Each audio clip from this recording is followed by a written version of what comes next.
Latvijos pasididžiavimas, 2 auksinių gaublių ir Oskaro laureatas jau visai netrukus pasieks ir Lietuvos kino teatrus, tad pakalbėkime apie jį.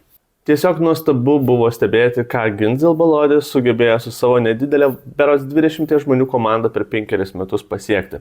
Turėdamas $3,5 milijono, sugebėjo nuo vaizdą nunešti DreamWorks'ų, Disney, Pixar ir kitų studijų, skaitant ir Netflix'o, animacinius darbus, kurie kainavo tarp $100 ir $200 milijonų.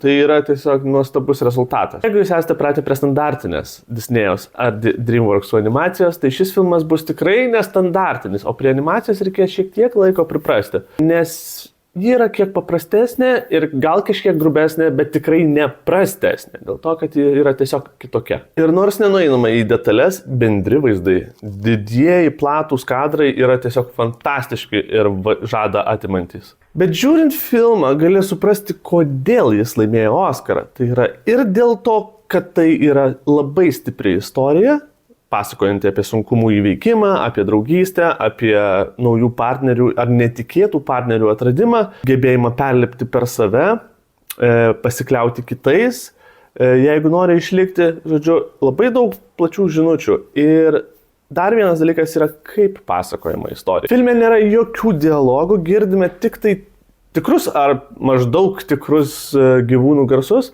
katė miauksi, šuo loja, kapibara, nežinau, ką tenais daro. Paukštis irgi kažkokius garsus skleidžia, žodžiu, visi gyvūnai kalba taip, kaip turėtų kalbėtis tarpusavį žmonės, bet mes nesuprantame nieko ir mes turime tiesiog jausti.